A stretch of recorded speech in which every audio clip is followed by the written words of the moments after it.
84 লক্ষ জমি পরিভ্রমণ করে এরপরে আমরা এমন একটা মানব দেহ পাই যে দেহ নিয়ে আমরা ঈশ্বর সাধনার পথে ব্রতী হই, প্রকৃত ঈশ্বর সাধনার পথে ব্রতী হই। সদ্গুরুর আশ্রয় পাই এবং তার উপদেশ ক্রমে ঈশ্বর সাধনার পথে ওই হঠাৎ ভগবান আমাদের পঞ্চবিধ যে ইষ্ট আছেন সেই ইষ্ট প্রাপ্তির পথে আমরা অগ্রসর করি। মজার কথা কি জানেন, এই 84 লক্ষের মধ্যে অন্তিম 4 লক্ষ জন্ম আমাদের মানব জনিতেই হয়।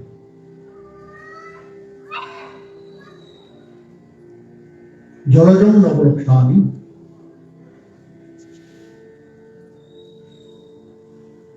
9 লক্ষবার আমাদের জন্ম হয় জলজ প্রাণী হয়।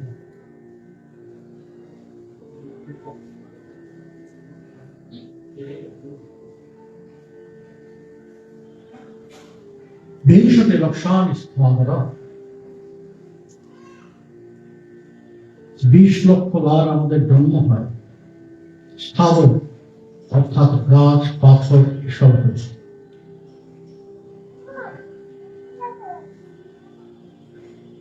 রুদ্র কৃম সংগত, 11 লক্ষবার আমাদের জন্ম হয় ওই পোকা মাকড় কৃমিকীট এমন ভাবে। 10 লক্ষানি খেচর, 10 লক্ষবার খেচর অর্থাৎ পাখি বলে আমরা জন্ম নিই। পশব 30 লক্ষানি, 30 লক্ষবার আমরা পশু বিভিন্ন প্রজাতি হয়ে জন্মগ্রহণ করি। আর অন্তিমে 4 লক্ষানি মানব, 4 লক্ষবার আমরা এই শরীরটা নিয়ে জন্মগ্রহণ করি, এই মানব শরীর। তাহলে 4 লক্ষ বারের মধ্যে কোন দেহটা দুর্লভ? মানব শরীর। সবকটাই বলেন যে না,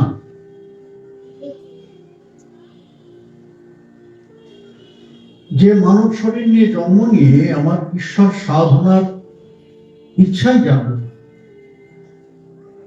ভ্রান্ত ভাবে এদিক ওদিক চলাফেরা করলাম, এই দুর্লভ জন্মটাকে অপচয় করলাম, সেই জন্মটা আমাদের সার্থক জন্ম নয়, দুর্লভ জন্ম নয়। দুর্লভ জন্ম কোনটাকে বলছেন? বললেন যে মানব হয়ে জন্ম নিলাম, জন্ম নেওয়ার পরে আমার সঙ্গ হল, 7 জনের সঙ্গ হল ভগবৎ সাধনের পথ, সেটা জানতে পারলাম, প্রয়োজনীয়তাও জানতে পারলাম যে আমার ভগবৎ সাধনের প্রয়োজন আছে, ঈশ্বর আরাধনার প্রয়োজন আছে, আমার জীবনটাকে সুশৃঙ্খল করার প্রয়োজন আছে। এটা সজ্জনের মাধ্যমে, সৎ ব্যক্তির থেকে, সাধুজনের থেকে আমি এই জ্ঞানটা পেলাম, সেই দিক নির্দেশে পেলাম যে যাও ওনার কাছে, উনি তোমাকে এই পথে ব্রতী করবেন। ব্রতীও হল, অর্থাৎ গুরু কৃপাও লাভ হলো, গুরু চরণাশ্রয় করলাম, কিন্তু তারপর কি করলাম না, সেটাকে আর কাজে লাগালাম।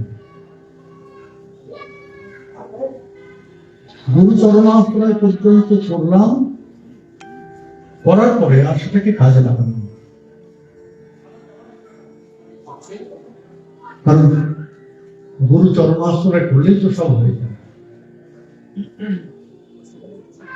শ্রী গুরুদেব কৃপা করে সাধনের যে উপদেশ করবেন, সেই উপদেশগুলো আমরা যদি প্রতিপালন না করি, আমরা যদি অনুশীলন না করি, তাহলে চরণ আশ্রয় বা কেন করলাম? যদি সেই পথে নাই হাঁটি, তাহলে কেন চরণ আশ্রয়? বৃথা জন্ম কেন? সেই পশু বড় দুরাচার। নরোত্তম দাস ঠাকুর এমন যান, সবকিছু জানার পরেও, বোঝার পরেও সেই পথে এসেও সেই পথের যাত্রাকে সম্পন্ন করল না, তাদের জন্য একটু কঠোর বাক্য প্রয়োগ করেছে। বলেন যে সেই পশু বড় দুরাচার। পশুর তো এমনি আচার, তাই না?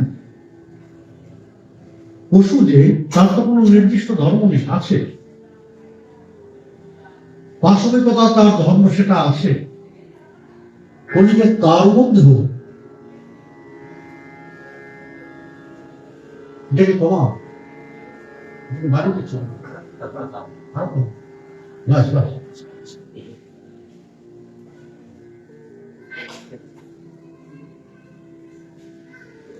বলে যে পশুর মধ্যেও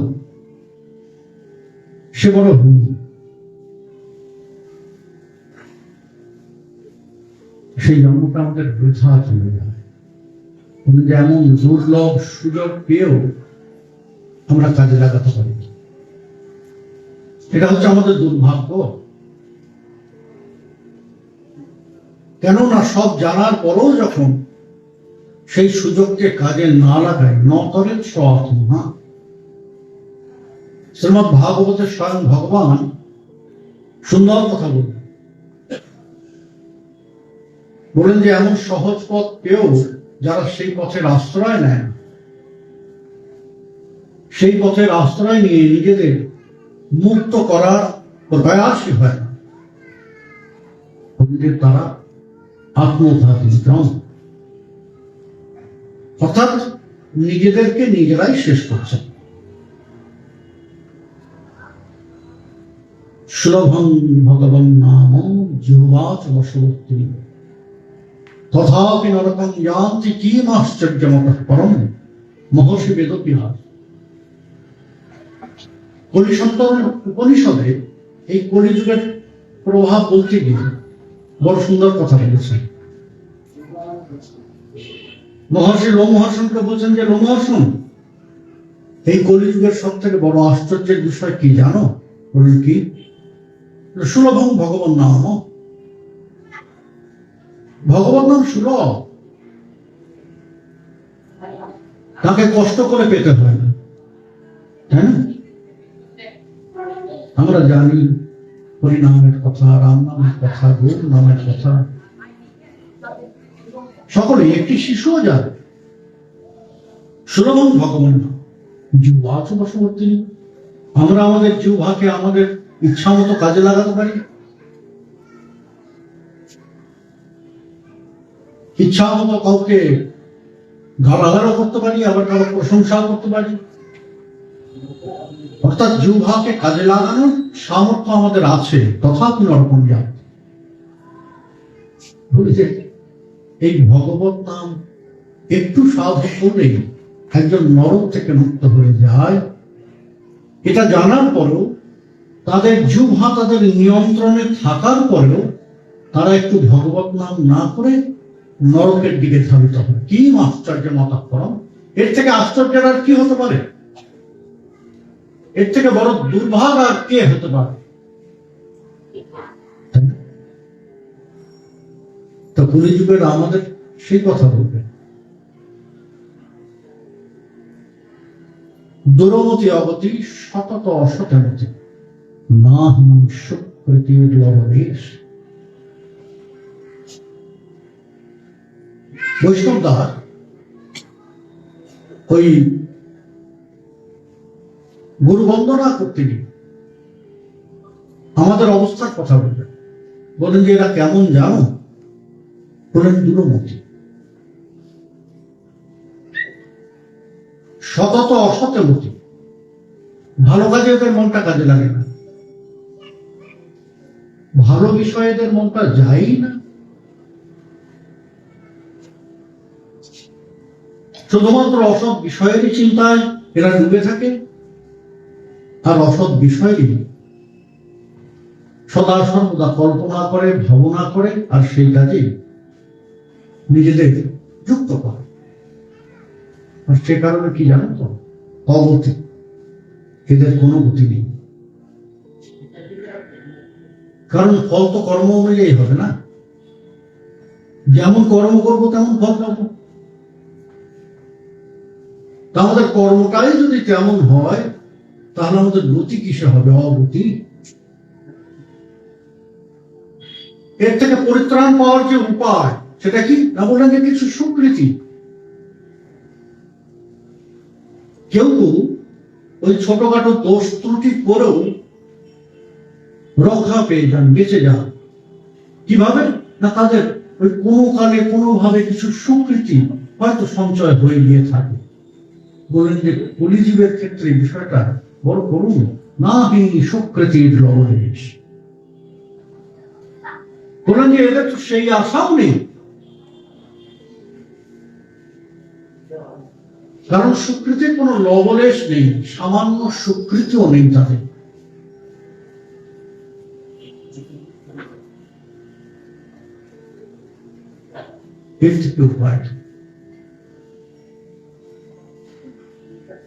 এমন যারা জন, তাদের উপায় কি? ভগবত প্রাপ্তির উপায় কি? বলে যে যদি খুব সহজ ভাবে বলতে চাও, তাহলে বলতে হবে নাম আছে। আর কিছু না পারো,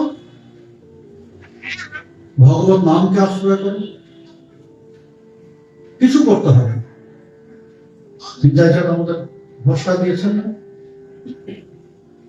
যথেষ্ট গুরু হরি হরি ধ্বনি মনীষম তত সংসারাম বোধি তরণদায় মৈলকে ইদং বাহু স্ফোটৈ রটতি রটয়ন প্রতিগৃহম ভজে নিত্যানন্দম ভজন তুলুবন্দম নিরবধি। দয়াল শিরোমণি পতিত পাবন আমাদের বড় ভরসা হচ্ছে। তোমাদের কর্মের ভীতি, কাজ করতে ভয় লাগে, আলস্য, বেশ কিছু করতে হবে। গুরু হরি হরি ধ্বনি মনীষম যথেষ্ট। তোমরা শুধু হরিনাম করো। কিসের ইচ্ছা তোমাদের? এই সংসার থেকে পার হতে চাও, তাই তো? এই সংসার সিন্ধু পার হতে চাও, সে দায়িত্ব আমি নিচ্ছি। সেই দায়িত্ব আমি শ্রীবাদ গ্রহণ করলাম। তোমরা শুধু হরিনাম করো, সংসার সিন্ধু আমি তোমাদের পার করে দেব। আর বড় ভরসা কি চাই? স্বয়ং ভগবানের দ্বিতীয় স্বরূপ তিনি আমাদের বড় ভরসা দিচ্ছেন যে হরিনাম করো। হরিনাম করলে আর কিছু করতে হবে না তোমার। আর সত্যি তো আমাদের কর্মে ভেজে, তাই না? কিছু করতে বললে ভয়। গুরুচরণ আশ্রয় করি, জীবনটাকে উদ্ধার করার জন্য গুরুচরণ আশ্রয় করি। কিন্তু যেই বলা হলো যে এইটা করতে হবে, সঙ্গে সঙ্গে আমাকে তো সকালবেলাতে বেরিয়ে যেতে হয়, অফিসে যেতে হয়, দোকানে যেতে হয়, এই করতে হয়, সেই করতে হয়। হ্যাঁ, এইটুকু করলে হবে না, ওইটুকু করলে হবে না। এখন এদের কি উত্তর দেওয়া যায়? এইটুকু করলে হবে না, ওইটুকু করলে হবে না, এদের কি উত্তর দেওয়া যায়? কারণ আমি এইটুকু করে এতটা ফল চাই, তাই কি সম্ভব? আপনার প্রচন্ড ক্ষুধা পেয়েছে, কোনো মতে এক গ্রাসের অন্ন পেলেন, সেই এক গ্রাস খেয়ে কি আপনার খিদে মিটবে? এ তো সম্ভবই না। উদরে যতখানি ধরে ততখানি অন্ন পেতে হবে, খাদ্য পেতে হবে, তবে আমার পেট ভরবে, তাই তো? তাহলে আমি করবো এইটুকু, ফল চাই আছে, অর্থাৎ আলস্য দোষ। তা এমন যাদের অবস্থা, তাদের প্রাপ্তির উপায়কে বললেন যে ওই একটাই, আর কিছু করতে হবে, শুধু তো হরিনাম করতে পারে। বললেন যে না, আমাদের তাতেও আলস্য আছে, হরিনাম করতেও আলস্য আছে। সারাদিন ধরে চটুল গান গাইতে পারি, সারাদিন ধরে ওই গ্রাম্য আড্ডা মারতে পারি, একটুও পরিশ্রম বোধ হয় না, কিন্তু হরিনামের মালা হাতে নিলেই কোথা থেকে ঘুম চলে আসে জানেন? এত ঘুম আসে, চোখ খুলে তাকাতেই পারি না। হাত থেকে কখন মালা যে পড়ে যায় খসে, সেটাও বলতে পারি। আধারের মধ্যে হাতটা আছে, আঙুলটাও বাইরে আছে, কিন্তু ওই বাকি আঙুলে মালা নেই, মালা পড়ে গেছে। ওই যে হরিনাম করার মতো যে পরিশ্রম, মনে মনে করবো না, মনেরও পরিশ্রম হয়। মুখে বললে তার একটা ইয়ে হয়, এই যে জোরে জোরে কথা বলছি, একটু সামান্য হলেও তো পরিশ্রম আছে। তা মনে মনে করলে তো সেই পরিশ্রম নেই। বললেন যে না রে বাবা, মনে করলে আরো বেশি পরিশ্রম। মনে মনে করলে ওই নাম করতে হবে, শুধু নামের কথা ভাবতে হবে, অন্য কিছু ভাবতেই পারবো না। আর আমাদের মনটা এত চঞ্চল জানেন, যে একটা জিনিস একসঙ্গে ভাবতে চায় না। একই সঙ্গে আপনি 10টা জিনিসের কথা না ভাবলে আপনার শান্তি হবে না। একটা বিষয় ভাবতে ভাবতে আরেকটা বিষয়, আরেকটা বিষয় ভাবতে ভাবতে আরেকটা বিষয়, অর্থাৎ সবসময় দৌড়াচ্ছে। ঘুমের মধ্যেও দৌড়ায়। ঘুমের সময় যে আমাদের মন শান্ত হয়ে থাকে তা নয়। এই যে ঘুমের মতো উৎপটাং স্বপ্নগুলো দেখি আমরা, অদ্ভুত অদ্ভুত স্বপ্ন আমাদের চলে আসে। কেউ কেউ নানা রকম ব্যাখ্যা করে, ব্যাখ্যা কিছু নেই, চঞ্চল মন। ব্যাখ্যাই একটাই, মনটা অতিরিক্ত চঞ্চল, যার জন্য এসব কিম্ভূতের স্বপ্ন আমাদের আসে।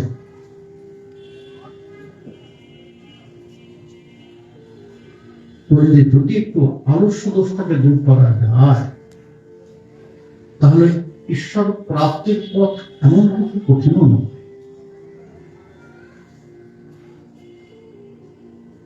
তার জন্য বেশি কিছু করতে হয়। নানোপচার কৃতজ্ঞজন আত্মবন্ধু। আমাদের একটা ভুল ধারণা আছে যে খুব উপচার দিলে তারা সন্তুষ্ট হয়ে যাবে। কেউ কেউ সন্তুষ্ট হন উপচার, কেউ কেউ সত্যি সন্তুষ্ট হন উপচার, কিন্তু যারা উপচারে সন্তুষ্ট হন জানবেন যে তারা ওই দেবকুটিতে নেই। দেবকুটিতে নেই।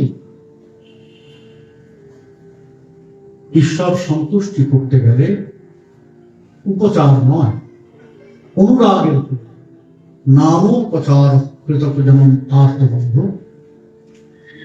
যতই উপচার দিন না, কোন উপচার দেন না, আপনার কোন বিষয় আছে? আমরা যে এই পৃথিবীতে এসেছি, কি ছিল আমাদের? গায়ে একটা সুতোও ছিল না, তাই না? যেদিন এসেছেন সেদিনের কথা ভাবুন। হাতের মুঠোতে কি ছিল? শরীরে কি ছিল? আজ এত অলঙ্কার ধারণ করছেন, সে অলঙ্কার বা কোথায় ছিল? হাতের মুঠোতেও কিছু ছিল না, শূন্য হাত, নিরাভরণ, অর্থাৎ শরীরে একটা সুতো না। অলঙ্কার তো অনেক দূরের কথা। আবার যেদিন চলে যাব সেই একই দশা। এটা একটা সার্কেল। জায়তে অস্তি বর্ধতে বিপরিণমতে অপক্ষতে নশ্যতে। জীবের ষট দশা, 6 দশা। জন্ম হলো, জন্ম হওয়ার সাথে সাথেই জগৎ, সংসার, আত্মীয় পরিজন যে আমাদের স্বীকার করে নেবে, আমাকে স্বীকার করে নেবে তা নয়। ততক্ষণ পর্যন্ত আমার অস্তিত্বের স্বীকৃতি নেই, যতক্ষণ পর্যন্ত না আমি কোন অ্যাক্টিভিটি দেখাচ্ছি। জন্মানোর পর যদি চুপচাপ থাকি, আমাকে স্বীকার করবে, বলে যে মরা শিশু, মৃত। এই যখন চিৎকার করে কেঁদে উঠবো, এই তখন সকলে হেসে উঠবে। আমার কান্নার সাথে সাথে সকলের হাসি তুলবে। এই অস্তিত্বের স্বীকৃতি লাভ হল যে আমাদের ঘরে একটি সন্তান জন্ম নিয়েছে। এবার আমার পরিচর্যা, ঘরের শিশুর পরিচর্যা।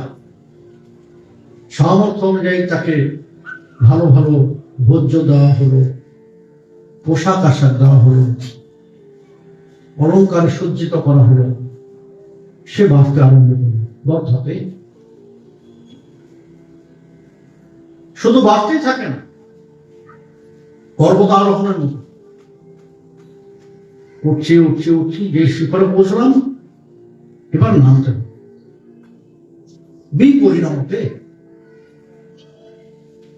সামর্থ্যের বিপরিণাম, অর্থাৎ বিকৃতি আসতে আরম্ভ হবে।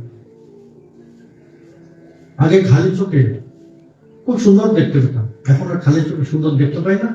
একটা চশমা হলে ভালো হয়।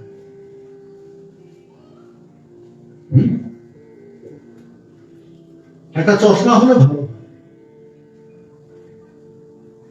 অর্থাৎ ইন্দ্রিয়ের সামর্থ্যের হ্রাস হতে আরম্ভ করে, কানে কম শুনতে আরম্ভ করি। আগে শক্ত শক্ত মটর, কটর মটর করে চিবিয়ে খেয়ে নিতাম, এখন মটর দেখলে ভয় লাগে যে না, মটর খেতে গেলে দাঁতটা পড়ে যেতে পারে। আখের একেবারে শেষ বিন্দু পর্যন্ত রস নিংড়ে নিয়েছি, এখন শেষ বিন্দু পর্যন্ত রস নিংড়াতে পারি না, চিবাতে কষ্ট হয়। বিপরিণাম। এরপর অপক্ষীয়, ভয় পেতে আরম্ভ।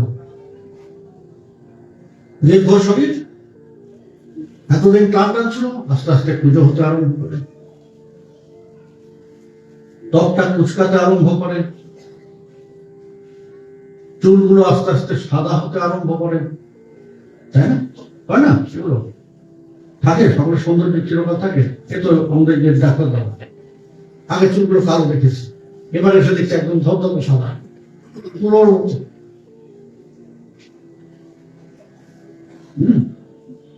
এটাও একদিন হতে পারে। হ্যাঁ, গর্ব করার কিছু নেই। মহাপুরু ধন যেন যৌবন গর্বম ভরতি নিমিষা কালহ সর্বম মায়াময়মিদম অখিলম ভিত্ত্বা ব্রহ্ম পদম প্রবিশান্ত বিদিত্বা ভজ গোবিন্দম ভজ গোবিন্দম গোবিন্দম ভজ মূঢ়ম। শঙ্করাচার্য, যিনি অদ্বৈতবাদী ছিলেন, যিনি বেদান্ত দর্শনের প্রতিষ্ঠা করেছেন, অদ্বৈতবাদের প্রতিষ্ঠা করেছেন, যার মূল বাক্য ছিল সবকিছুই এক, ব্রহ্ম সত্যম যখন মিথ্যা জীব ব্রহ্মই বলা, সব একটাই। সেই শঙ্করাচার্য জীবনের অন্তিম ভাগে এসে জীবনের সার কথাটা, তার অনুভবটা ব্যক্ত করলেন। যে মধুমতি এতদিন যা বুঝেছ, ভুল বুঝেছ। ভজ গোবিন্দম ভজ গোবিন্দম গোবিন্দম ভজ গোবিন্দম। আর তার সেই অভিজ্ঞতার মধ্যে একটি অভিজ্ঞতা হচ্ছে মা কোনো ধনজন যৌবন গর্ভন। এই তিনটে জিনিসের জন্য কখনো গর্ব করো না, অহংকার প্রকাশ করো। কি? প্রথম হচ্ছে ঐশ্বর্য, সম্পদ, ধন। আজ তোমার আছে, কাল তোমার নাও থাকবে, কেউ বলতে পারে কখন কিভাবে সেটা চলে যায়। লক্ষ্মী চঞ্চলা। জন, আজ তোমার পকেটে অর্থ আছে, সম্পদ আছে, এই জন্য অনেকজন তোমার পিছনে পিছনে দৌড়াবে। যেদিন তোমার কোনো ঐশ্বর্য থাকবে না, তোমার পকেটে অর্থ থাকবে না, তখন সেই লোকেরাও থাকবে না। সুতরাং আমার এত জনবল আছে, এই গর্ব কখনো করবে না। আর সব থেকে বড় জিনিস কি বলেন, যে যৌবন, আমি খুব সুন্দর, এই গর্ব কখনো করবে। কারণ আজ সুন্দর আছে, কাল যখন তোমার সময়কে ভোজন করতে থাকবে, তখন একদিন নিজেই নিজের মুখ দেখতে চাইবে, তাই না? আয়নার সামনে দাঁড়িয়ে খুব চুল আছে, চুল আছে, খুব চুল আছে, কত রকম স্টাইল, একবার এদিক দিয়ে ঘুরিয়ে, একবার এদিক দিয়ে ঘুরিয়ে। যেদিন এই চুলগুলোই থাকবে না, তখন আর আয়নার কোন প্রয়োজন হবে?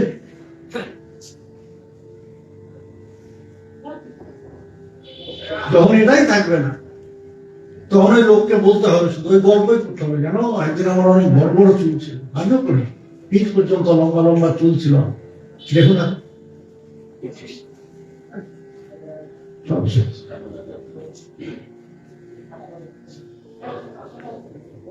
অহংকার করা যায় না, কিছুরই অহংকার করা যায়। অহংকার করতে গেলে সেখানে একটা আঘাত পেতে,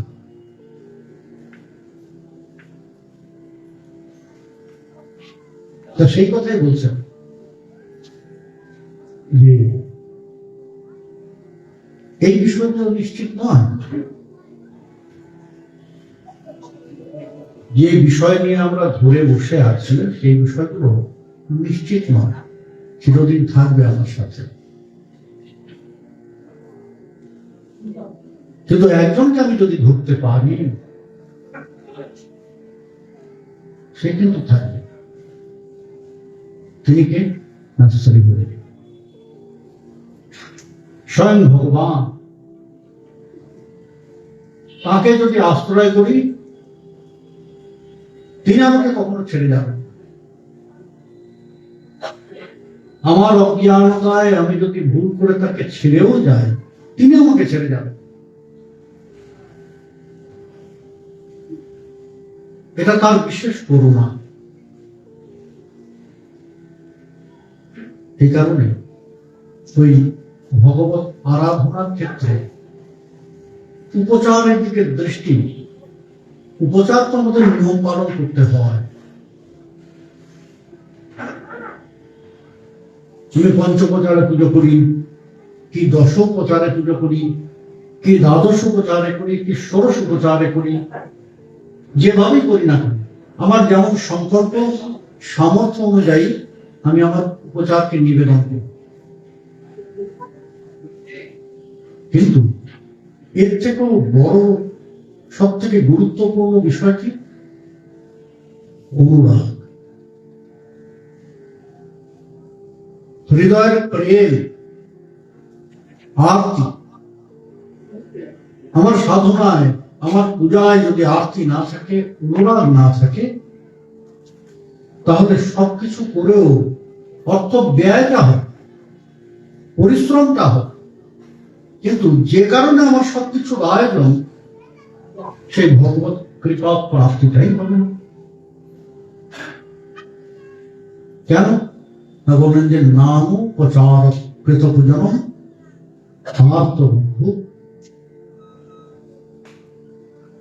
বললেন যে তিনি উপচারে সন্তুষ্ট নন। উপচার তো শুধু নিয়ম রক্ষা, তিনি অন্বেষণ করেন কিসের? আর আমার এই আরাধনার মধ্যে, আমার এই পূজার মধ্যে আমার আরতিটা কতটুকু আছে। সেখানে যদি আরতি না থাকে ভগবান ফিরেও চাইবে না। চমৎকার এক মহাভারতের কাহিনী। কুরুক্ষেত্র যুদ্ধের পূর্বে যুদ্ধ প্রায় নিশ্চিত যে যুদ্ধ হবেই হবে। দুপক্ষই, পাণ্ডব এবং কৌরব দুপক্ষই নিজের দলকে ভারী করার চেষ্টায় নেমেছে। সমস্ত অন্যান্য রাজ্যকে আহ্বান করছেন যে আপনি আমাদের পক্ষে যোগ দিন, আপনি আমাদের মিত্রপক্ষ। তা কেউ পাণ্ডব পক্ষে যোগদান করেছেন, কেউ কৌরব পক্ষে যোগদান করেছেন। আর যেহেতু ধৃতরাষ্ট্র সম্রাট ছিলেন, এই জন্য কৌরব পক্ষের পাল্লাটা একটু ভারী। সম্রাটকে কে চটাতে চায়? জলে থেকে কুমিরের সঙ্গে বিবাদ। তা কৌরব পক্ষের পাল্লাটা একটু ভারী। বাকি রয়েছেন দুজন, কে? কৃষ্ণ বলরাম, যাদের এক একজনের সামর্থ্য আছে এই যুদ্ধের ফলাফল নিশ্চিত করে দেওয়া। যুদ্ধের ফলাফলকে নির্ধারণ করার সামর্থ্য দুজনের এক একজনের মধ্যেই আছে। বলরাম করতে পারে, তিনি একাই এই যুদ্ধের সমাপন ঘটিয়ে দিতে পারেন। আর শ্রীকৃষ্ণ তো পারেন। অন্য কারণ এই ধারণা না থাকলেও যারা সিনিয়র তারা কিন্তু জানতেন, ভীষ্ম জানতেন, দ্রোণাচার্য জানতেন, কৃপাচার্য জানতেন, আর তাদের সঙ্গে আরেকজন কুটিল ব্যক্তি জানতেন এই সত্যটা। সেটা কি? শকুন। শকুন তিনি জানতেন। তিনি দুর্যোধনকে বলেন যে দুর্যোধন, এই কৃষ্ণ খুব গুরুত্বপূর্ণ ব্যক্তি। দুর্যোধন কি বলো? হ্যাঁ, একটা গোয়ালা, গোয়ালা কিসের গুরুত্বপূর্ণ ব্যক্তি? ওরা দুর্যোধন মূর্খের মতো কথা বলে। কৃষ্ণ যদি অস্ত্র নিয়ে দাঁড়ায় কোনো পক্ষে, জানলে যে সেই পক্ষের জয় নিশ্চিত। এইখানে কৌরব পক্ষ, পাণ্ডব পক্ষ মিলিয়ে যত বীর, যত রথী মহারথী আছে, তারা সকলে একসাথে হয়েও একা কৃষ্ণকে পরাজিত করতে সমর্থ নয়। তাই নাকি? কৃষ্ণ এমন কি? যে দুর্যোধন আমি যতটা বললাম তার থেকে অনেক বড়। সুতরাং কৃষ্ণকে কৌরব পক্ষে পিতা, যে করে হোক পেতে হবে।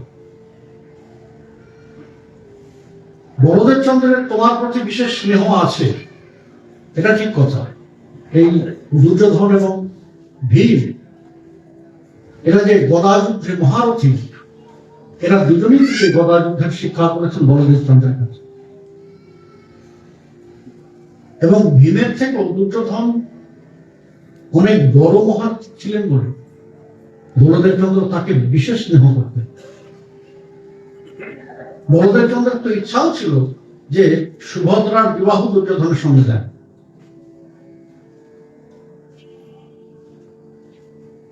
কিন্তু তার মধ্যে কৃষ্ণ একটু ছলনা করে সুভদ্রার বিবাহ অনুযায়ী অর্জুনের সঙ্গে দিয়ে দিলেন। যাই হোক, বলেন যে বলদেব চন্দ্রকে নিয়ে চিন্তা নেই, বলদেব চন্দ্রকে তুমি একটু ভালো করে বললেই আমাদের পক্ষে আসবে, কিন্তু কৃষ্ণকে নিয়ে সমস্যা। তাহলে কি করে হাতে করা যাবে? বলো, একটা উপায় আছে, কি জানো তো? কৃষ্ণ খেতে খুব ভালোবাসে। কৃষ্ণের ছোটবেলার কথা তো তোমরা জানো না, আমি জানি। ওর প্রতিবেশীদের ঘরে ঘরে গিয়ে দধি মাখন এসব করে খেত। অর্থাৎ কৃষ্ণ পেটু খেতে ভালোবাসে, তাই না? আরে দেখো না, যে পাণ্ডবদের পিছন পিছন ঘুরে কেন ঘুরেছে? কুন্তি দেবী এবং দ্রৌপদী দুজনেই রন্ধন প্রতিবেশী, দুজনেই রন্ধন প্রতিবেশী। তারা ভালো ভালো কৃষ্ণকে ভোজন করে সদা সদা, আর কৃষ্ণ এই ভোজনের লোভে ওদের সাথে। এখন কুটিল শকুনি প্রেমের বিষয় আর কি বুঝবে? ও বাইরে থেকে যেটা দেখেছে সেটাই বুঝেছে। বলে কৃষ্ণকে ভোজন করাতে হয়। মামা রে পৃথিবী,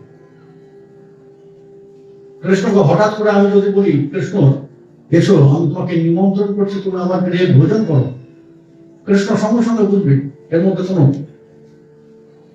বিশেষ অভিপ্রায় আছে বলে কথা কিছু।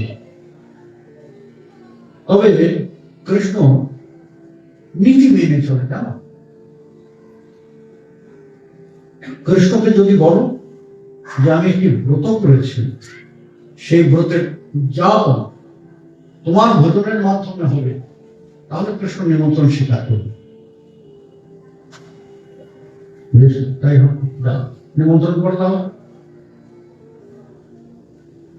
দুর্যোধনকে কৃষ্ণকে নিমন্ত্রণ করবে। দুর্যোধনকে দেখেই কৃষ্ণ বুঝেছে অভিপ্রায় কি। তবু একটু অজ্ঞান কারণে দুর্যোধন হঠাৎ করে আমার গৃহে, কৃষ্ণ আমার একটা প্রার্থনা আছে। আরে তুমি আমার ভাই, প্রার্থনা কি কথা বলো না? কৃষ্ণ তুমি তো জানো যুদ্ধ প্রায় নিশ্চিত। এখন জয়লাভের ইচ্ছা যেমন পাণ্ডবদের আছে, আমারও তো আছে। এই জন্য আমি একটা ব্রত করছি, আর সেই ব্রতের উদযাপন একদম গোপকে ভোজন করাতে হবে, একদম গোয়ালা। আমি বলো কৃষ্ণ, আমি কোথায় গোপ খুঁজে বেড়াবো? কোথায় গোপ খুঁজে বেড়াবো? আর তোমার থেকে শ্রেষ্ঠ গোপ আর আমি কোথায় পাবো? সুতরাং তোমাকে ভোজন।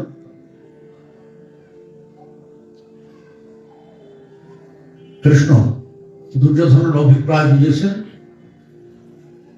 মানসিকতার কথাও বুঝেছেন। ও দুর্যোধন, তুমি আমাকে পেটুক মনে করেছো, দেখি কি ভোজন করা যায়। একটু ভোজন লোভী জনের মতো অভিনয় করতে আরম্ভ করি। দুর্যোধন, ভালো আয়োজন করবি তো? দেখো আমি কিন্তু খেতে খুব ভালোবাসি, আয়োজনটা দেখো। দুর্যোধন সঙ্গে সঙ্গে বুঝছে, আরে মামা তো বলেছিল খেতে ভালোবাসে, তাই তো দেখছি এই যে মামা যা বলেছিল তা তো অক্ষরে অক্ষরে সত্যি। এই যে বলছেন কি কি আয়োজন করবে না করবে। দুর্যোধন এবার যেমন নিশ্চিত হয়ে গেছেন, তাহলে আর কি খাইকে কৃষ্ণ আমাদের পক্ষে করল। কৃষ্ণ চিন্তা করো না, এমন আয়োজন করবো যা কখনো তুমি দেখোনি। বেশ, তাহলে এখন থেকে আমি উপবাস আছে, একেবারে কালকে তোমার গৃহে গিয়ে উঠতাম। পরদিন যথারীতি সেই ভোজনের সময় কৃষ্ণ উপস্থিত। দুর্যোধন, আমার খুব খিদে পেয়েছে। দুর্যোধন কৃষ্ণকে দেখেই বুঝে গিয়েছে এই তো চলে এসেছে, এবার ভোজন করবো। ব্যাস, কৃষ্ণ আমাকে ভোজন করতে করতেই কৃষ্ণকে যুদ্ধের কথাটা বলে দেব,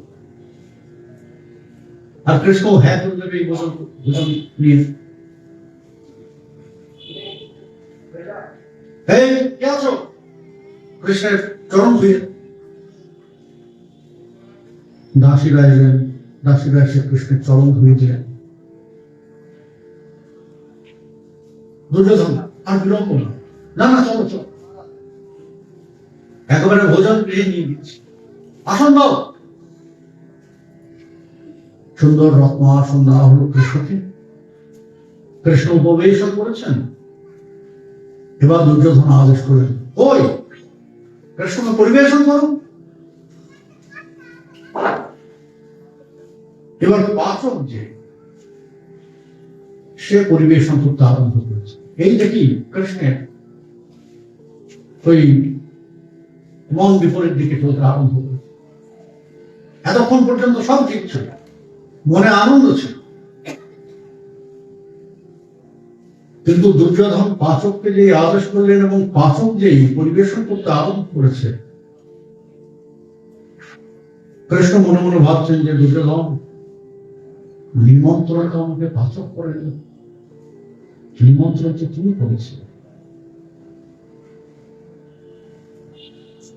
সুতরাং আমাকে ভোজন করানোর দায়িত্ব তো তোমার ছিল। তুমি পরিবেশন করতে, অথবা তোমার পত্নী পরিবেশন করতেন, অথবা তোমাদের ঘরের কেউ পরিবেশন করতেন। তোমার ভাতৃবধূ আছে, এতগুলো ভাই, পাচক দিয়ে পরিবেশন। ঐশ্বর্য দেখাচ্ছ আমাকে। আর পাচক সাজাচ্ছে। কৃষ্ণ মনে মনে এই কথা ভাবছেন, আর পাচক সাজাচ্ছে। সে এক মহাভোগের আয়োজন, আকুশী ভোগ। আকুশী ভোগ কাকে বলে জানেন? ওই পদগুলো সাজাতে সাজাতে এতদূর চলে যায় যে হাত দিয়ে আনা যায়। একটা লাঠির মতো একটা আঁকশির মতো থাকে, ওইটা দিয়ে টেনে টেনে আনতে হয়। আগেকার দিনে এমন ভোজের প্রচলন ছিল, আকুশী ভোগ। তার সমস্ত সাজানোর পরে কৃষ্ণ সমস্ত পদের দিকে দৃষ্টিপাত করছেন। দুর্যোধন বলছেন যে কৃষ্ণ এবার ভোজন কর। কি বলেছিলাম না তোমাকে, যে আয়োজন করবো তা কখনো দেখোনি তুমি? সত্যি সত্যি দুর্যোধন, এমন আয়োজন কখনো দেখিনি, এমন পদ আমি কখনো দেখি, এমন ভোজনের পদ যে হয় তাও আমার জানা ছিল। বেশ, তাহলে ভোজন কর। ঠিক আছে, কৃষ্ণের ইচ্ছা তো চলে গিয়েছে। দুর্যোধন আমাকে ঐশ্বর্যের প্রদর্শন করছে, অহংকারের প্রদর্শন করছে। সে রাজপুত্র বলে এত অহংকার, কিন্তু অহংকার দিয়ে তো কৃষ্ণকে কেনা যায়। তুমি যদি একটু ভালোবেসে আমাকে বলতে চাইতেই আমি তোমার কাছে বিক্রয় হয়ে যেতাম। অহংকার দিয়ে তো কৃষ্ণকে কেনা যায়। কৃষ্ণের সত্যি ক্ষুধার্ত ছিলেন, কিন্তু এই অহংকারের প্রকাশ দেখে ক্ষুধা চলে গিয়েছে। নাড়াচাড়া করে 3 বার মুখে স্পর্শ করালেন। 3 বার মুখে স্পর্শ করিয়ে এবার হস্ত প্রক্ষাল, হাত ধুয়ে ফেলছে। সে কি কৃষ্ণ, এমন আয়োজন করলাম তুমি ভোজন করবে না? প্রথম ভোজন করার তো খুব ইচ্ছা আছে, কিন্তু জানো শরীর ভালো লাগছে, অসুস্থ বোধ হচ্ছে, আর ভোজন করতে পারবো না, ক্ষুধামন্দ হয়েছে। তবে তোমার ব্রত রক্ষা করেছে, আমি 3 বার জিহ্বায় স্পর্শ করেছি তোমার অন্ন, সুতরাং তোমার ব্রত রক্ষা হয়ে। তাহলে কৃষ্ণ আরেকদিন আছে, দুর্যোধন আরেকদিন এসে তোমার গৃহে আমি ভোজন করি। দুর্যোধন বুঝলেন যে আমার কাজ হল, আমার কাজ হলো না। চলো তাহলে কৃষ্ণ তোমার ঘরে পৌঁছে দিয়ে আসে। তুমি যখন অসুস্থ বোধ করছো। কৃষ্ণ বলে যে না না, আমি হেঁটেই বাড়ি ফিরি। এবার নিজ ঘুরিয়ে ফিরছেন। রাজভোগ কৃষ্ণের মনকে আকৃষ্ট করতে পারবে না, এমন রাজ কৃষ্ণের মনকে আকৃষ্ট করতে পারল। এবার হেঁটে হেঁটে ফিরতে ফিরতে হঠাৎ পথের মাঝে এক পুরো ঘরের মতো এক ঘর দর্শন করল, যে ঘরের প্রতিটি পাশে কৃষ্ণ নাম লেখা আছে। দেখি মন ভরে গিয়েছে। যার তার ঘর না, আরে এটা বিদুরের ঘর না? হ্যাঁ হ্যাঁ, তাই তো, বিদুরই তো এমন ভক্ত। কৌরবদের ধৃতরাষ্ট্রের প্রধানমন্ত্রী বিদুর কিন্তু রাজন্য গ্রহণ করেন। এই কারণে তার ঐশ্বর্য অনেক কম, বলতে গেলে মধ্যবিত্ত। প্রধানমন্ত্রী হয়েও তার কোন ঐশ্বর্য নেই। বিদুরের ঘর থেকে আবার খিদে পেয়ে গেছে, ও খুব খিদে পেয়েছে, ছুটে গিয়েছে, করাঘাত করছেন, বিদুর বিদুর দরজা খোলো। বিদুর ঘরে ছিলেন, বিদুর ঘরে ছিলেন না, বিদুর পত্নী তখন স্নান করছেন। স্নান করতে করতে হঠাৎ কানে কৃষ্ণের কণ্ঠস্বর, আরে ঠাকুরের কণ্ঠস্বর, ছুটে এসেছে, দোয়ার খুলে দিয়েছেন। আরে ঠাকুর তুমি? আরে বিদুর কই? ঠাকুর উনি তো গৃহে নেই, উনি সদাই করতে গিয়েছেন। জানো, আমার খুব খিদে পেয়েছে, তোমাকে একটু বসতে হবে, তাহলে উনি সদাই করে নিয়ে আসবেন, তারপর আমি তোমাকে কিছু ভোজ্য প্রস্তুত করে দিতে পারবো, কিছু খাদ্য তৈরি করে দিতে পারবো। ওরা না না, অত সময় নেই, দেখো দেখো ঘরে কি আছে। ঘরে কিছু নেই, না না আছে, ওই তো করা আছে, দাও। এখন ভক্তের মনে বহুদিনের অভিলাষ, বাৎসল্য ভাবে কৃষ্ণ ভজনা করেন বিদুর তার পত্নী। বাৎসল্য ভাব, নিজ সন্তান নেই, কৃষ্ণই যেন তাদের সন্তান। কারণ ভক্তের মনোবিলাস পূর্ণ করার দায়িত্ব তো ভগবানের। বাৎসল্য ভাবের আনন্দটাকে প্রদান করতে কৃষ্ণ বললেন যে দেখো, এত ক্ষুধা পেয়েছে যে আমি তাহাতেও পারছি না, তো দুর্বল শরীর, আমি নিজে খেতে পারবো না, তুমি আমাকে খাইয়ে, তুমি আমাকে খাইয়ে দাও। তাই ঠাকুর, আমার অনেক দিনের স্বপ্ন, জানো, আমার অনেক দিনের স্বপ্ন, তোমাকে আমি হাতে করে খাইয়ে দেবো। তাহলে দাও। ঠাকুর, আমি যেমন ভাবে স্বপ্ন দেখি তেমন ভাবে আমার মনোবাসনা পূর্ণ বলে, কেমন?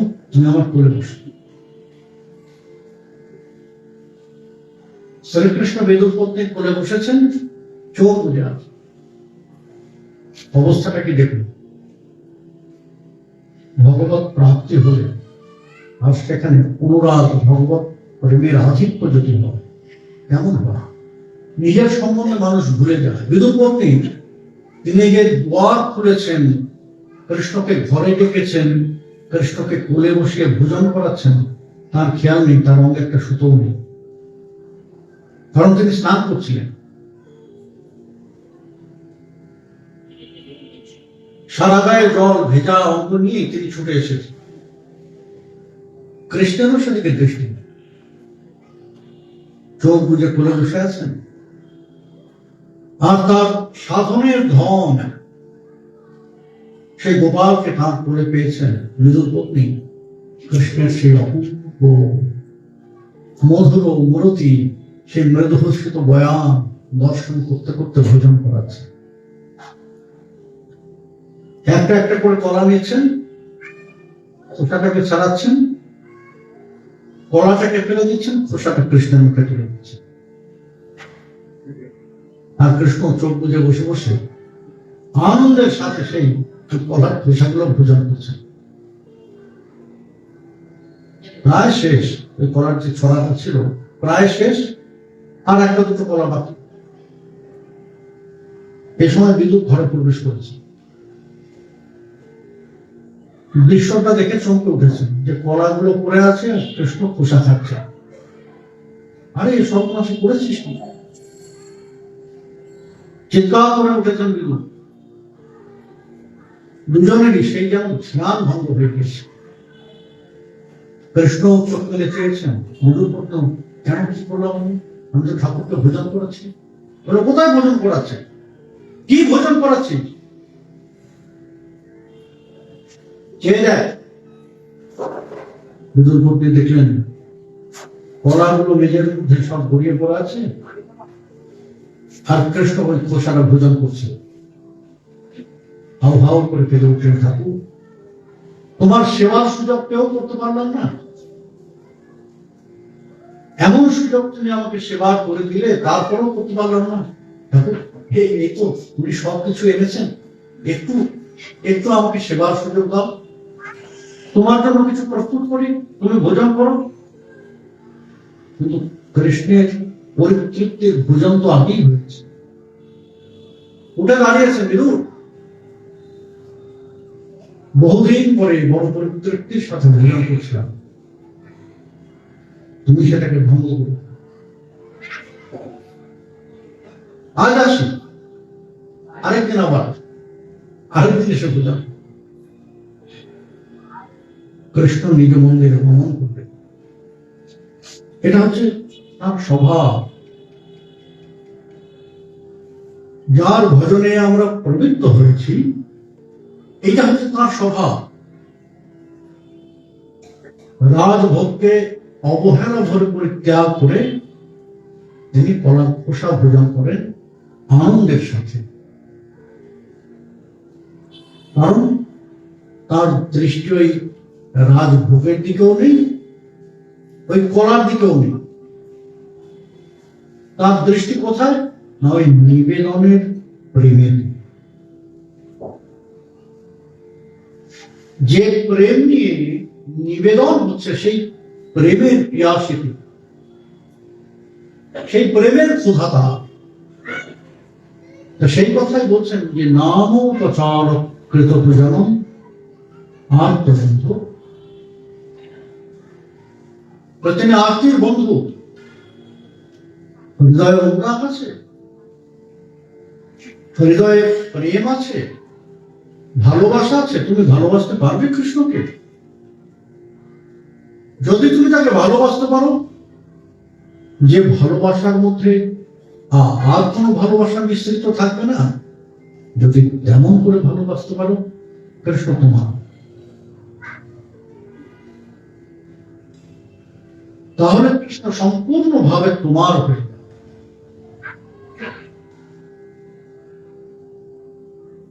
বলেন যে ভালোবাসা তো আছে, প্রেম তো আছে, অনুরাগ আছে, আত্মি আছে, কিন্তু সেই জল মিশানো, তাই না? ভালোবাসা আমাদের মনে নেই, প্রেম নেই, আছে তো।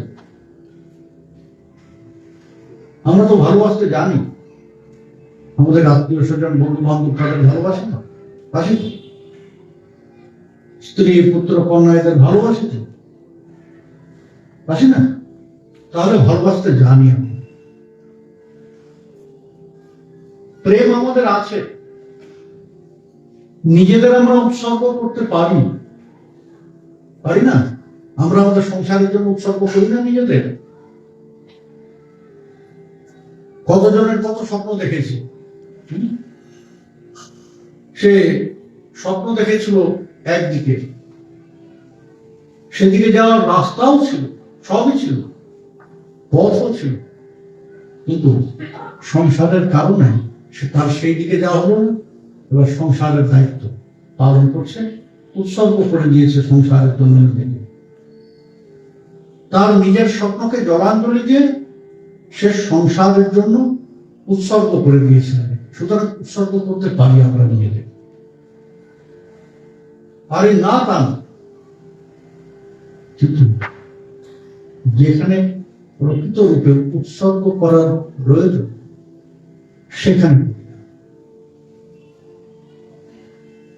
সেখানে করতে গেলেই তখন আমাদের আলস্য চলে আসে। সেখানে আমাদের আদর্শ চলে আসে এই কলির প্রভাব। এটা কি কলির প্রভাব? শ্রীমদ্ ভাগবতে প্রারম্ভে কলিজীবের অবস্থা বলতে গিয়ে সুখদেব গোস্বামীচরণ বলেছিলেন, মন্দা সুমন্দ মতয় মন্দ ভর্গা যুবতা। পরীক্ষিত জানো এরা মন্দা। মন্দা বলতে কি? মন্দ বুদ্ধি। বললেন যে না, জীব গোস্বামী পাল ব্যাখ্যা করলেন এই মন্দা শব্দ। মন্দা বলতে কি? পরমার্থী সরসা। এদের সমস্ত বিষয়ে আসক্তি থাকে। এই জাগতিক বহির্মুখী সমস্ত বিষয়ে আসক্তি শুধু নয়, পরমাসক্তি থাকে। যত আদর্শ দিয়ে সব জড়ো হবে এই পারমার্থিক বিষয়। পারমার্থিক বিষয় কিছু করতে হলেই তখন এদের আলস্য, সংকোচ, চিন্তা এসবগুলো চলে আসে। তখন আর ওই সেদিকে উদ্যোগ থাকে। তার কারণ কি না, সুমন্দ মতয় অতিশয় মন্দমতি। নিজের বুদ্ধি তো নেই, আরেকজন যদি বুদ্ধি দেয় তাকে খারাপ মনে হয়। আমার তো এমনি মন্দ বুদ্ধি, আরেকজন উপদেশ দিল, আরে জীবনটা তো শেষ করে দিল, বয়স তো তিন কাল গিয়ে এককালে ঠিক আছে, আর কদিন বাঁচবেন তার নাই ঠিক, এবার তো একটু ধর্মকর্ম করুন। যে আমাকে এই উপদেশ দিল তাকে আমার ওই ভালো বন্ধু মনে হয় না, তাকে আমার খারাপ মনে হয়। কারণ সুমন্দ মতো ভালো উপদেশও কাজ হয় না, আর যে ভালো উপদেশ দেয় তাদের স্বজনীয় বললাম আমার একটা প্রবৃত্তি আছে। কলিজীবের একটা বিশেষ গুণ কি জানেন? স্বজনীয় বৈরম, যা আমাদের নরকের দিকে নিয়ে যায়। সেটা কি না, যে ভালো করে তাকে ভালো মনে হয় না, যে আমার শুভ চিন্তা করে তাকে আমার শুভচিন্তক মনে হয় না, শত্রু মনে হয়, আর তার ক্ষতি করার চেষ্টা করে। নিজে না মরণও প্রার্থনা করি যে যেন তার সর্বনাশ হয়। এটা হচ্ছে আমাদের বিশেষ গুণ, কলিজীবের বিশেষ গুণ, সুমন্দমতি। তাই পারমার্থিক বিষয়ে আলস্যটা আমাদের বড় বেশি। যে আলস্যকে আমরা দূর করতেই পারি না, কিছুটাই দূর হয় না। একদিকে চেষ্টা করে অগ্রসর হলে আরেক দিক থেকে টেনে ধরে, আরেক দিক দিয়ে অগ্রসর হলে আরেক দিক দিয়ে টেনে ধরে নিচে নামায়। মন্দা পরমার্থ সরস। বলে যে এর থেকে পরিত্রাণের উপায় কি? বলে যে এই আলস্য দূরীভূত হবে কিভাবে? যদি সজ্জনের কৃপা হয়, সাধক কৃপা হয়, ভক্ত কৃপা হয়, সাধকের কৃপা হয়। কারণ এটা কৃপা নির্ভর, আমরা নিজ সামর্থ্য করব সেই উদ্যোগও আমাদের নেই, সেই চেষ্টাও নেই, সেই সামর্থ্যও নেই। কিন্তু সাধক যে সাধনা করার জন্য ইচ্ছা করে, যে জ্ঞান অর্জনের জন্য চেষ্টা করে, প্রচেষ্টা করে, যে বিদ্যা অর্জনের জন্য প্রচেষ্টা করে,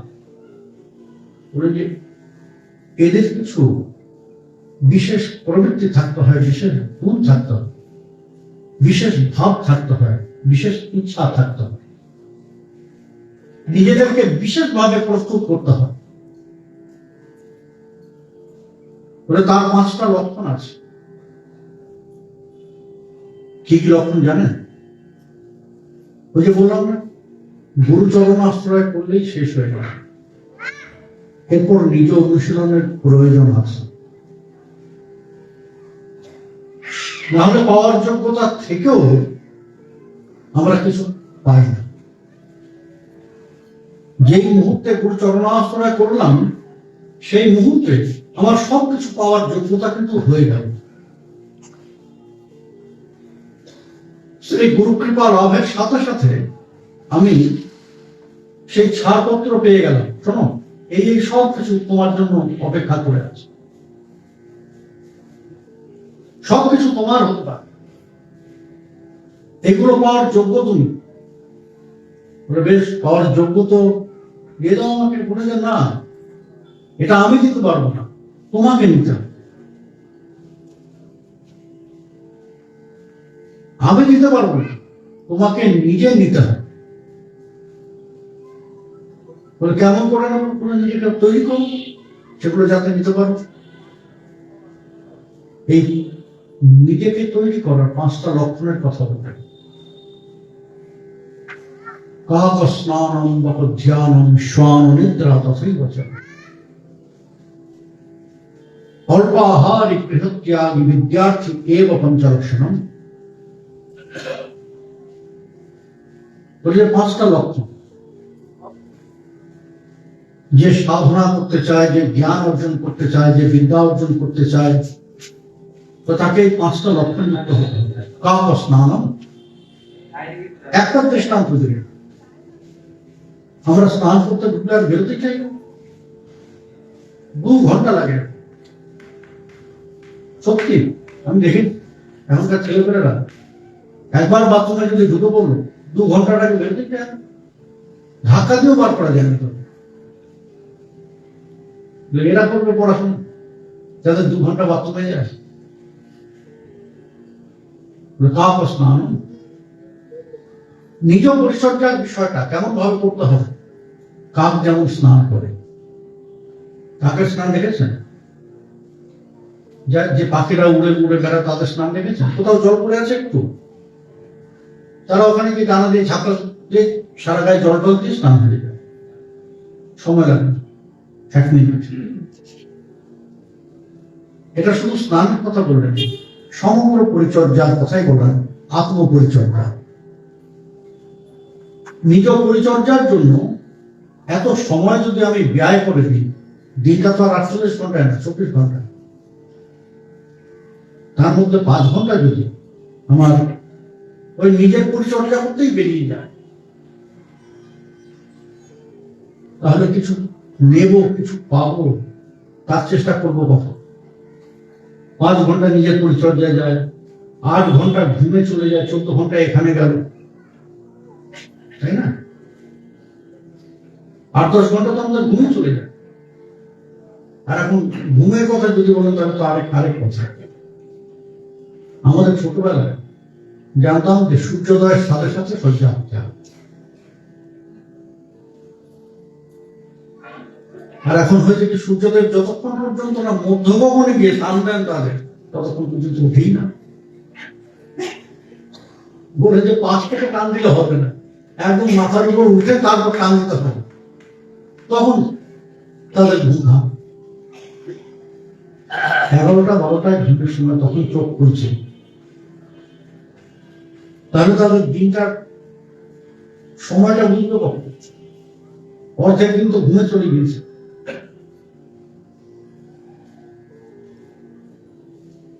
অর্ধেক দিন তো ঘুমে চলে গিয়েছে, দোষ নয়, তাতে শরীর দেবে দেয় না তো।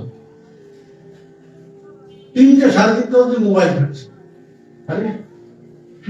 এটা কি রাস্তার ঘুমের সময়? ভগবান জানে এই পেঁচাগুলো মানুষের ঘরে থেকে জন্মেছিল। এই মধ্যরাত্রে কারা জেগে থাকে? পেঁচারাই জেগে থাকে। 3টে 3:30 অবধি সে মোবাইল ঘাটছে, তাকে পেঁচা বলবো না তো কি বলবো? এখন 3টের সময় যে ঘুমাচ্ছে, সকালে তো সে উঠতে পারবে না, শরীর দেবে না তার। 1 দিন 2 দিন পরে শরীর অসুস্থ হয়ে পড়বে। সুতরাং একটা অন্তত 6-7 ঘন্টার একটা নিদ্রা তো চাই তার। সেই জন্য 3টায় ঘুমিয়ে 12টায় উঠছে, দোস্ত বলে যে না, সময় এত অপচয় করলে শ্রেষ্ঠ প্রাপ্তি কখনো হতে পারে না। এই জাগতিক বিষয় আপনি অর্জন করতে যান, এই যারা শ্রেষ্ঠ স্থানে আছে না, তাদের দিনলিপি একটু দেখবেন, আর্লি রাইজার,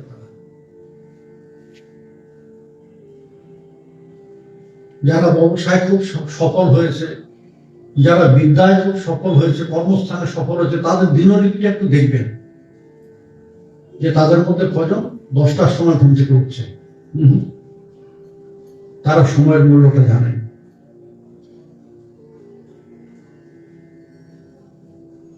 বলে যে কাজ স্নান, নিজের প্রতি পরিচর্যা, এটা খুব অল্প সময়ের মধ্যে সেরে ফেলতে হবে। এরপর বকর ধ্যান, লক্ষ্যবস্তুর প্রতি বকের মতো দৃষ্টি রাখতে হবে। বক যেমন জলের মধ্যে চুপচাপ দাঁড়িয়ে থাকে পুতুলের মতো, কিন্তু সামনে দিয়ে যেই কোনো মাছ যায় টপ করে চলবে, কেন? স্থির দৃষ্টি তার সেদিকে,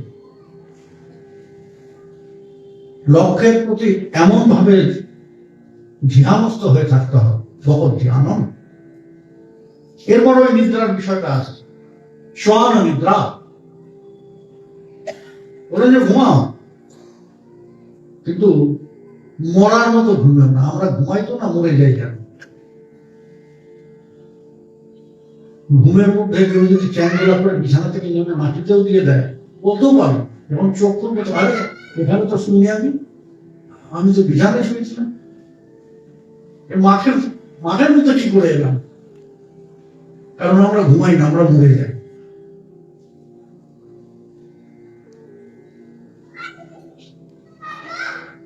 বলে যে না,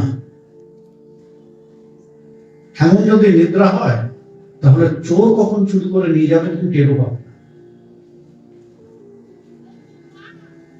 তোমার শ্রেষ্ঠ সম্পদ, তোমার প্রাপ্তির বিষয়কে চোর কখন চুরি করে নিয়ে যাবে তুমি টেরও পাবে। বলে যে ঘুমাও, নিদ্রাটা কেমন হতে হবে? শ্বান নিদ্রা, ওরা কুকুরের মতো ঘুমাও। এখানে একটা কুকুর ঘুমাচ্ছে, তখন একটা শব্দ কুকুরই মানুষ, দেখবেন যে সঙ্গে সঙ্গে কুকুরের কান খারাপ হয়ে গেছে, চোখ খুলবে না প্রথম, কিন্তু কান খারাপ হয়ে গেছে, দেখবেন যেদিক থেকে শব্দ আসবে সেদিকে কানটা ঘুরিয়ে নেবে। এবার দ্বিতীয় শব্দ করুন, সঙ্গে সঙ্গে মুখ তুলে তাকাবে। কুকুরকে গভীর ঘুমি কখন দেখবেন? যে একদম ঘুমিয়ে কাক হয়ে গিয়েছে, তার কোনো সার নেই, না, কুকুর এইভাবে ঘুমায় না। শ্বান নিদ্রা, বলেন যে সচেতন ভাবে এইভাবে ঘুমাতে হবে, ঘুমিয়ে মরে যেও না, সচেতন ভাবে ঘুমাও। এরপর অল্পাহারী,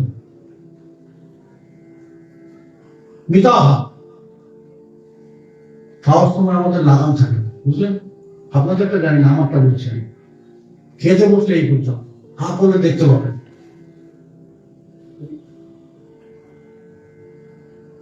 এমন ভোজন করিয়া, আমার মতো ভোজন করলে আপনাদের কিছু পাওয়া হবে না। ভোজন রেখে করতে হবে, এটা আমাদের বিজ্ঞানও বলে। অতিরিক্ত আইঘাই অবস্থায় ভোজন করা, এটা আমাদের বিজ্ঞানও নিষেধ করে, যে ডাক্তাররা আছে পিছনে, তারাও বলে যে না, রেখে ভোজন করতে হয়। বারবার ভোজন করো, কিন্তু একেবারে সম্পূর্ণ ভরপেট। গৃহত্যাগী, গৃহত্যাগী বলতে গৃহ ছেড়ে চলে যাওয়ার কথা বলছেন? এগুলো জীবনের কথা, আমাদের অধ্যাত্ম জীবন এবং সাংসারিক জীবন দুয়ের জন্যই এই কথা প্রযোজ্য। বলেন গৃহত্যাগ, ওই গৃহের অন্ধকূপে মনটাকে আসক্ত করে রেখো না। তোমার কর্মের জন্য তোমাকে অনেক দূরে চলে যেতে হতে পারে। আমি ঘর ছাড়া তো বাইরে গিয়ে ঘুমাতে পারি না, মায়ের হাতে রান্না ছাড়া আমার তো মুখে খাবার ওঠে না, বলে যে না। এমন গৃহেতে আবদ্ধ থাকলে, মন যদি গৃহেতে এমন ভাবে আবদ্ধ থাকে, তাহলে শ্রেষ্ঠ প্রাপ্তি অনেক সময় আমাদের বাধিত হয়ে যায়। ঘর ছেড়ে দূরে চলে গিয়ে যদি আমি শ্রেষ্ঠ পাই, আমাকে সঙ্গে সঙ্গে চলে যেতে হবে। গৃহকে ভুলে গিয়ে না, কিন্তু গৃহের ওই সীমানার মধ্যে নিজেকে আবদ্ধ করে রাখবো। যে এই 5টা লক্ষণ বিদ্যার্থী, সাধক, শিষ্য এদের মধ্যে একান্ত প্রয়োজন। যারা সাধনা করতে চান, যারা বিদ্যা অর্জন করতে চান, যারা নিজেদের সার্থক জীবনটাকে সফল করতে চান, ওই আধ্যাত্মিক জীবন এবং সাংসারিক জীবন, দুটো জীবন, তাদের মধ্যে এই 5টা লক্ষণ অবশ্যই থাকা প্রয়োজন। তাহলে ওই নিজেকে আস্তে আস্তে আস্তে আস্তে প্রস্তুত করা যায় ওই ভগবত সাধনার জন্য। আর কিভাবে প্রস্তুতি? ঠাকুর মহাশয় আমাদের কি বলছেন প্রস্তুতির জন্য? ঠাকুর মহাশয় আমাদের অনেক কথা বলবেন, কেমন ভাবে আমরা আমাদের অধ্যাত্ম জীবনের জন্য নিজেদের প্রস্তুত করব, আর কেন বা প্রস্তুত করব, কি প্রয়োজন এই অধ্যাত্ম জীবনটা, এটা কি এতটাই জরুরি, কি প্রয়োজন, আগামী দিনগুলিতে আমরা সাধন করবো সেই কথা। এখন শ্রবণ কীর্তন, আসলে সকলে মিলে একটু